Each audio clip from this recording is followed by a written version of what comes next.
And today's episode is brought to you by Heartburn. And I do it every time, folks. I have two steaming bowls of pasta and an espresso, and then have debilitating heartburn right before I jump on the podcast mic. Well, welcome back to the show. Last week, our report and podcast on the state of the private markets, it went absolutely bonkers. There are more nerds than I expected out there. So we're building on that momentum today, and I'm going to give you even more private tech company headlines. And the goal by the end of this episode, you'll feel like you have a backstage pass to the best companies before they hit the public markets. And you'll sound like the smartest person in the room next time you're talking to colleagues, which is hopefully not over Microsoft Teams because that thing sucks. The US government should ban Teams before TikTok. I digress. So, a lot happened in the tech market this week when it comes to valuations, efficiency metrics, and overall financial performance. Let's get into it. First up, X, the artist formerly known as Twitter. Their profits are up, but their revenue is telling a different story. They reported 1.25 billion in profits in 2024, which is double their highest profit year back in 2021. Remember, they were on the public markets when they hit close to 700 million in EBITDA.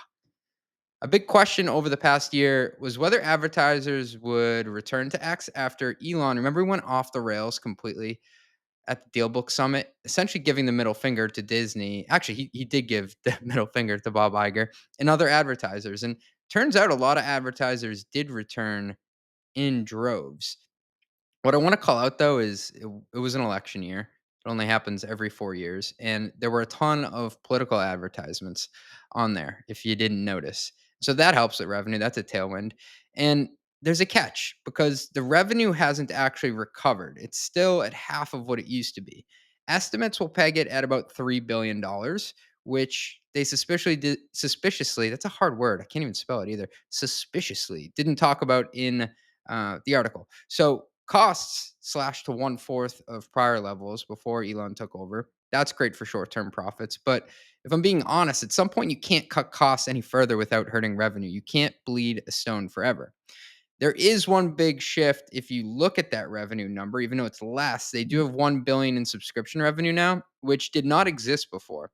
That's a more predictable, higher value revenue stream compared to the CPM clickety clicks. And I honestly pay the $8 a month and get the stupid blue thing and I still have terrible ads actually as before. I think you can pay more for that, but like there's a threshold of what I'm willing to pay here, people. Let's talk about something weird. XAI, valued at over $40 billion, might be subsidizing X. So the two companies share key execs, like why hire two HR departments, why hire two CROs. And there's some financial flows that are happening between them that are, I mean, I would call them opaque. That's a word I can say, but not spell. The concern here is that XAI could be transferring revenue or covering costs and make X look more profitable than it really is. And this is exactly, folks, why I hate EBITDA in private markets. Companies can just shift things around and claim profitability. I mean, it's like kind of like what Elon does. He just says things, right? You can just say it, and now it's true. So I don't know. But keep an eye on what happens with revenue and also profits. If it, dropping to the bottom line with a smaller cost profile, what occurs after this election cycle is over, right? Number two, Deal's breakneck growth in market positioning. So Deal is a global employment platform, so it helps you hire people all around the globe rather than setting up a legal entity. I tried to set up a legal entity in Singapore once, and it almost killed me. They reported 800 million in revenue, and they're growing 70% year over year, and they're profitable for the win.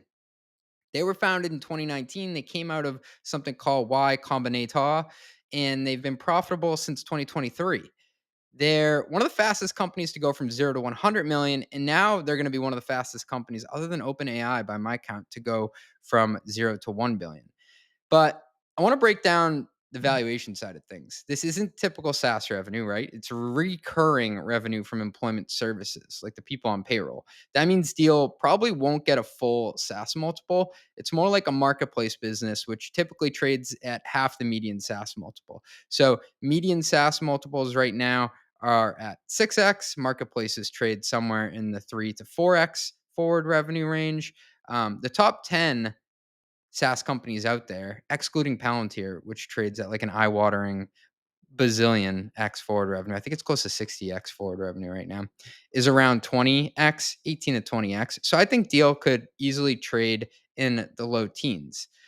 That said, if you're the best in your category, if you're still the best pickleball player in the world, that market is bigger than I thought, but you still command a premium. If Deal were public today, like I said, I think low teens forward revenue multiples, and I hope they IPO in 2026, especially if they're above $1 billion in revenue and growing that fast. And Deal's profitability claim worth noting. How profitable are they? Are they running at high EBITDA margins or just slightly above break even? Like, are they just hovering at the line? Compared to legacy employment firms like ADP, Paychex, Deal does have an advantage in tech driven automation, right? They're not built on like this rickety old system, but those companies also operate at higher, more sustainable margins, right? Cash flow, baby. One more question. How much of Deal's revenue growth is from new customers versus existing ones? Expanding their spend, which would be ostensibly hiring more people. If it's the latter, that's way more bullish for retention. Number three, we got a hot one.